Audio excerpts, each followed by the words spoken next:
everybody, and welcome back to Lindsey's Little Library. So I know it's been a little bit, I've hit this like, I don't know, dead of winter, don't really want to do anything. I haven't really had any great video ideas since I did my giveaway, other than Book List Thursday, because that's easy and planned out and stuff. So I know it's been a little bit, but I did come up with an idea and I want to talk with you guys today about some really cool books. And so I was thinking at book club the other night, you know, the beginning of the year tends to be like we get a few new people, a handful of new people trying out the book club because there's New Year's resolutions around people wanting to either join a book club or start one or read a few new books. And so I thought I would give you guys some really great book club worthy book recommendations today, especially if you're in a current book club and thinking of some ideas of what books to read, because honestly I've been hosting book club for a while.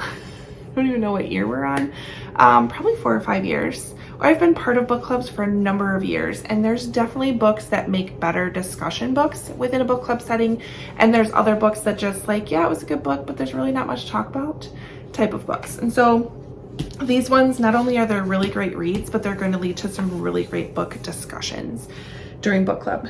So where do we want to start? So first one I want to talk about is Made by Stephanie Land. So this is a memoir about Stephanie's life, kind of growing up within the system. She's living off food stamps. She's dealing with WIC, which is Women, Infants, and Children coupons. She's relying on other government programs to kind of keep her going, and kind of this cycle and what it really takes and the impediments she faces along the way. So really great discussion around what she does go through, how she manages to kind of survive with being a single mom with her daughter, with dealing with her ex and her family and everything that comes and encompasses this, and finding a job.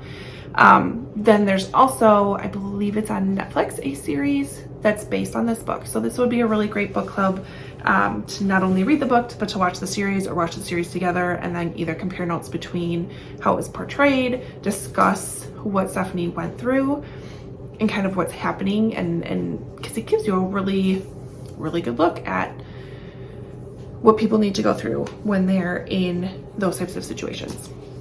So highly suggest this one. It was a fantastic book. Stephanie Land's she did a really great job writing it. I loved it.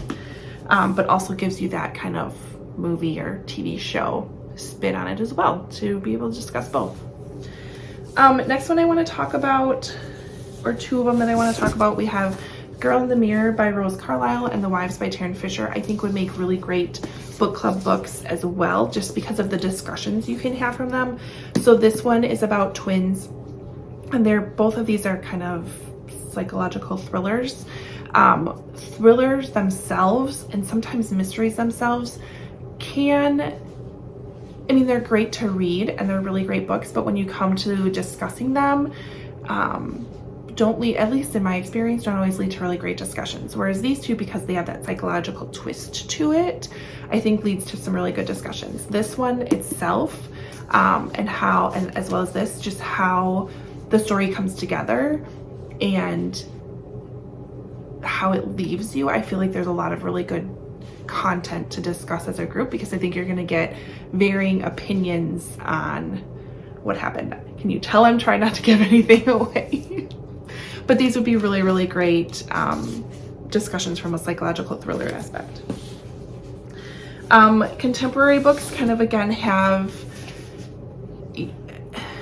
can have an effect of not having much to talk about unless there's some sort of subject in that book that can be like a little heart-wrenching or a little thought-provoking. For an example, in the Gunko by Rowley, we have a lot of grief. We have dealing with children's grief. We have dealing with addiction in here. There's a lot of deep topics that can be discussed as far as how they were handled in this book. And so this basically follows our main character. We have Patrick, or the kids call him Gay Uncle Patrick, or Gup.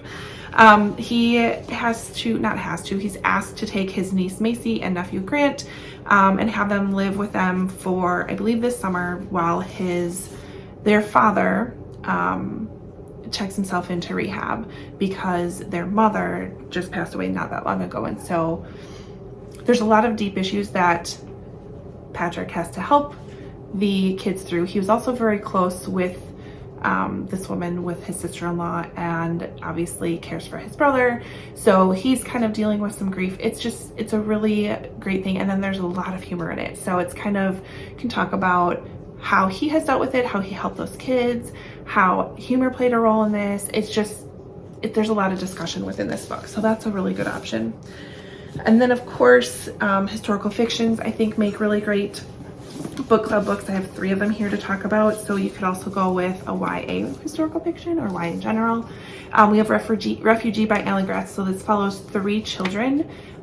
Joseph is surviving Nazi Germany in the 1930s as a Jewish boy. Isabel is a Cuban girl in 1994 during that unrest that's happening in the country. And then Mahmoud is a Syrian boy in 2015 as his homeland is torn apart and he has to flee. So they're all refugees. They're all fleeing their homeland during some sort of conflict or wartime. And so there's a lot of really great discussion around how history can repeat itself, around the connections between these 3 characters, similarities, differences, all of that fun stuff. You can really have a lot of discussion around a book like that. Then I have something like Kirsten Hanna's The Four Winds, her Great Alone book. The Storyteller makes another great one. Again, historical fiction based on real events. This one actually takes place in the United States during the Dust Bowl, during the Great Depression, and kind of follows a woman as she moves her kids to California to find a better life. A lot of parallels with what is happening current day in some aspects. So again, a really great topic of discussion. And on that same line, again, parallels with what's happening during present time is As Bright as Heaven by Susan Meisner. This takes place during World War I, but it really focuses on the impact that the Spanish flu has in Philadelphia and impacts this specific family and how they have to survive and what they have to do. Again, a lot of parallels to how we have been surviving and dealing with COVID. So really good discussion. Know your book club when bringing this up, because I know sometimes that discussion itself can be polarizing. Same with other subjects. So again, know your book club before suggesting this, but you can definitely have a very constructive conversation about this book as well. Would make a really great book club book too. Okay, so those are some really great books that I recommend for you or your book club to read this year or whenever you get to it.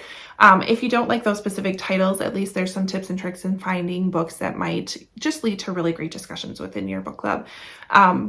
So comment below if you have any other really good books. Our book club's always looking for really great recommendations. I think, what's our next book? Actually, it's right here. February, we are reading Midnight at the Blackbird Cafe. My one book club, we give monthly prompts. And so February is something food, wine, or drink related. And we did this one with the pie on the front. That just kind of helps us kind of broaden our horizons and pick books we wouldn't normally pick up. So I'm excited to read this one with that book club. Not sure if it'll be a good one or not. It says, Under Midnight Skies, Blackbird Sing Loving Notes Baked in Pies. Ooh, we have Kate. Oh yeah, she's returning to her little town in Alabama to settle her grandmother's affairs, which means closing Granny Z's cherished restaurant at the Blackbird Cafe. To her surprise, she finds herself drawn into the quirky southern town her mother ran away from so many years ago, and to the mysterious blackbird pies that some people insist contain a little magic. So feeling she's going to have to do something with the cafe. She's going to stay longer than she wants, and there's probably some secrets in there. That's my guess, but it should make for a good book club book. But yeah, if you have any other suggestions, comments, leave them below. I also have a couple of videos about how to start a book club, either in person or virtually, that I can leave those links to those videos as well. Or if you have questions, I'm such a big believer and I love book clubs. So, hit me up, email me, comment, all that fun stuff. Otherwise, yeah, I'll see you next time. Bye.